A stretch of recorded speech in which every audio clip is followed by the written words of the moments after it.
ஆண்டவராகிய இயேசு கிறிஸ்துவின் நாமத்தில் வணக்கங்கள். இன்னைக்கு இந்த வீடியோல ஒரு நம்பர் அப்படிங்கிறத டிஸ்ப்ளே பண்ணுவோம். சரிங்களா? அந்த நம்பர் பைபிள்ல எந்த வசனத்துல இருக்கு அப்படிங்கிறத கண்டுபிடிக்கணும். ஸோ அதுதான் இந்த கேமு.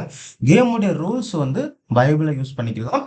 பைபிள்ல அந்த வசனம், அதாவது ஒரு நம்பர் காட்டுவோம். அந்த நம்பர் எங்க இருக்கு அப்படிங்கிறத கரெக்ட்டா கண்டுபிடிக்கணும். சரிங்களா? ஃபர்ஸ்ட் வந்து என்ன பண்ணலாம்னா 153, அதாவது 153.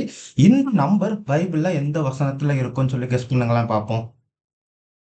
யோவான் 21:11 சீமோன் பேதுரு படவில் ஏறி 153 பெரிய மீன்களால் நிறைந்த வலையை கரையில் இழுத்தான். இத்தனை மீன்கள் இருந்தும் வலை கிழியவில்லை. சரிங்களா? சோ இதுல 153ன்னு வருது.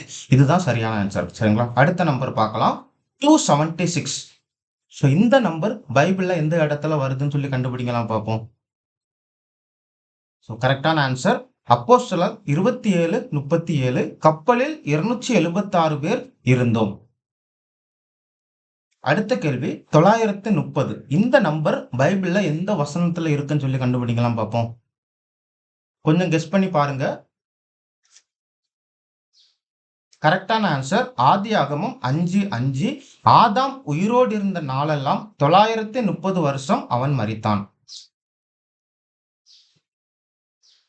அடுத்த கேள்வி நம்பர் 3 அப்படிங்கிறது பைபிள்ல எந்த வசனத்துல வருது? நிறைய இடங்கள்ல வரும். சரிங்களா? நீங்க ஏதாவது ஒரு வசனத்தை கண்டுபிடிச்சா மட்டும் போதும். கரெக்டான ஆன்சர் யோனாவை விழுங்கும்படி ஒரு பெரிய மீனை கர்த்தர் ஆயத்தப்படுத்தி இருந்தார். அந்த மீன் வயிற்றிலே யோனா ராப்பகல் 3 நாள் இருந்தான். யோனா 1ஆம் அதிகாரம் 17ஆம் வசனம். கடைசி கேள்வி நம்பர் 40 அப்படிங்கிறது பைபிள்ல எந்த வசனத்துல வரும்?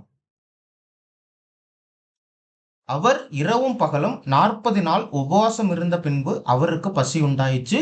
மத்தேயு 4:2. சரிங்களா? சோ இப்போ நம்ம காட்டின கொஸ்டின் எல்லாமே கொஞ்சம் சாம்பிள் தான். இதே மாதிரி நீங்க நிறைய நம்பர் அப்படிங்கிறத பைபிள்ல இருந்து எடுக்க முடியும். அந்த நம்பர் எந்த வசனத்துல வருதுன்னு சொல்லி கேள்வி கேட்கும்போது கொஞ்சம் இன்ட்ரெஸ்டிங்கா இருக்கும். சரிங்களா?